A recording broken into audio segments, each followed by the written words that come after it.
السلام علیکم 6 کلاس، کیسے ہیں آپ سب؟ میں ہوں آپ کی ٹیچر ثنا کاشف۔ آئیے اردو ایک کا لیکچر لیتے ہیں۔ آج ہم نے آپ کی کتاب سے پڑھنا ہے سبق نمبر 2 جو ہے نعت۔ ٹھیک ہے، صفحہ نمبر 5 پہ ہے سبق نمبر 2 نعت۔ نعت کسے کہتے ہیں؟ آپ سب جانتے ہیں کہ نعت ایسی نظم کو کہتے ہیں جس میں حضور پاک صلی اللہ علیہ وسلم کی تعریف بیان کی جائے۔ آئیے اس کی پڑھائی شروع کرتے ہیں۔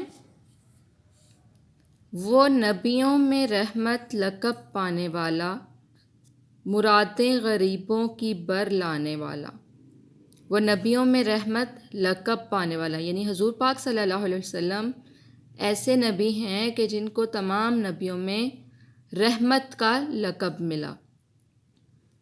مرادیں یعنی ضرورتیں غریبوں کی پوری کرنے والا، بر لانے والا، پوری کرنے والا، یہ حضور پاک کی صفت بیان ہوئی ہے۔ مصیبت میں غیروں کے کام آنے والا، یعنی غیر نہیں دیکھے انہوں نے، یہ نہیں دیکھا کہ اپنے ہیں یا غیر ہیں، وہ سب کوئی مصیبت میں، جو کوئی بھی مصیبت میں ہوتا تھا اس کی مدد کرتے تھے، اس کے کام آتے تھے۔ وہ اپنے پرائے کا غم کھانے والا، یعنی اپنے جو اپنے عزیز ہیں، رشتہ دار، ساتھی، دوست، احباب، اس کے علاوہ پرائے یعنی غیروں کا بھی غم کھاتے تھے، ان کی بھی فکر کرتے تھے۔ فقیروں کا ملجا، ملجا کہتے ہیں ٹھکانے کو، جائے پناہ کو۔ ضعیفوں کو یعنی کمزوروں کا ماوا، سہارا، یعنی کمزوروں کو سہارا دینے والے تھے۔ فقیروں کا جن کا کوئی ٹھکانہ نہیں ہوتا تھا، ان کو ٹھکانہ، ان کی جائے پناہ بن جاتے تھے۔ یتیموں کا والی، یعنی جس کا کوئی، یتیم کس کو کہتے ہیں؟ جس کا کوئی سرپرست نہ ہو، تو جس کا کوئی سرپرست نہیں ہوتا تھا اس کے خود سرپرست بن جاتے تھے، ان کا والی بن جاتے تھے۔ غلاموں کا مولا یعنی آقا۔ خطا کار سے درگزر کرنے والا، بد اندیش کے دل میں گھر کرنے والا۔ خطا کار، خطا کہتے ہیں غلطی کو، خطا کار غلطی کرنے والا، یعنی جس کسی سے کبھی غلطی ہو بھی جاتی تھی تو اس کو ہمیشہ حضور پاک صلی اللہ علیہ وسلم کی صفت تھی کہ وہ معاف کر دیا کرتے تھے۔ بد اندیش، برا سوچنے والا، برا چاہنے والا، جو حضور پاک کے بارے میں برا سوچتا یا چاہتا تھا، حضور پاک صلی اللہ علیہ وسلم کی ایسی عادت مبارکہ، اتنی اچھی ان کا اخلاق تھا، اتنا عمدہ اخلاق تھا کہ ہر کوئی ان سے ایک دفعہ ملنے کے بعد ان کا گرویدہ ہو جاتا تھا۔ تو ان کے برا چاہنے والوں کے دل میں بھی وہ اپنے لیے جگہ بنا لیتے تھے، ان کے دل میں بھی گھر کر لیتے تھے۔ مفاسد کا زیر و زبر کرنے والا، یعنی جھگڑا کرنے والے کا بھی خاتمہ کرنے والے تھے، ختم کر دیتے تھے۔ زیر و زبر کرنے والا، زیر و زبر کرنے کا میننگ کیا ہے؟ خاتمہ کر دینا، ختم کر دینا۔ قبائل کو شیر اور شکر کرنے والا، قبائل قبیلے کی جمع ہے۔ مدینے میں یہ آپ نے پڑھا ہوگا پہلے بھی اسلامیات کی بک میں کہ اوس اور خزرج دو ایسے یہودی قبیلے تھے جو ہمیشہ آپس میں لڑتے جھگڑتے رہتے تھے، تو ان کی بھی آپس میں دوستی کروانے والے کون تھے؟ یہ خصوصیت بھی کس کی تھی؟ حضور پاک صلی اللہ علیہ وسلم کی تھی۔ یعنی جو کوئی آپس میں لڑتا تھا، کوئی بھی قبیلہ، کسی کے بھی آپس میں کوئی کسی بات پہ اختلاف ہوتا تھا تو اس کی آپس میں دوستی کروا دیتے تھے۔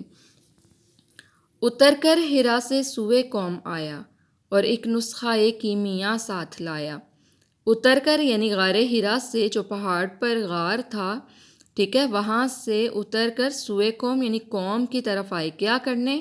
جب حضور پاک صلی اللہ علیہ وسلم پر اللہ تعالیٰ کی طرف سے وحی نازل ہوئی، اللہ تعالیٰ کا پیغام آیا، تو وہ پیغام اپنی قوم کو دینے کے لیے وہ غار ہرا سے نیچے آئے اور اپنی قوم کی طرف آئے۔ اور نسخہ کیمیا ویسے تو کہتے ہیں سونا بنانے کے طریقے کو، لیکن یہاں اس سے کیا مراد ہے؟ قرآن پاک۔ قرآن پاک کو سونا بنانے کا نسخہ کیوں کہا گیا؟ کیونکہ جو انسان ہیں ان کو اللہ تعالیٰ کا پیغام پہنچا کر ان کو جہالت سے باہر نکالا، ان کو اندھیرے سے روشنی کی طرف لے کر آئے۔ مس خام کو جس نے کندن بنایا، یعنی جو کچا تانبا تھا اس کو کندن بنا دیا، یعنی خالص سونا بنا دیا۔ کس طرح؟ ان کو جہالت کے اندھیرے سے نکال کر روشنی کی طرف، اجالے کی طرف لے کر آئے، ان کو اسلام دین کی تعلیم دی، ان کو ایک اللہ کے بارے میں بتایا، ان کو بتوں کی پوجا سے منع فرمایا، کھرا اور کھوٹا الگ کر دکھایا۔ کھرا اور کھوٹا یعنی حق اور باطل کو الگ الگ کر کے دکھایا، ان کو سچ اور جھوٹ میں فرق بتایا، ان کو اچھے اور برے کی تمیز دی۔ عرب، جس پہ کرنوں سے تھا جہل چھایا، یعنی عرب میں جہاں زمانہ دراز تھے جہالت چھائی ہوئی تھی، وہ اندھیرے میں تھے، بتوں کی پوجا کرتے تھے، غلط کام کرتے تھے وہاں کے لوگ، تو حضور پاک صلی اللہ علیہ وسلم نے ان کو اللہ تعالیٰ کے دین کی تعلیم جب پہنچائی تو ان کو اندھیرے سے روشنی کی طرف لے کر آئے، ان کو دین کی تعلیم دی، قرآن کی تعلیم دی، پلٹ دی بس ایک آن میں اس کی کایا، یعنی حضور پاک صلی اللہ علیہ وسلم نے اس تعلیم کے ذریعے ان کی کایا ہی پلٹ دی۔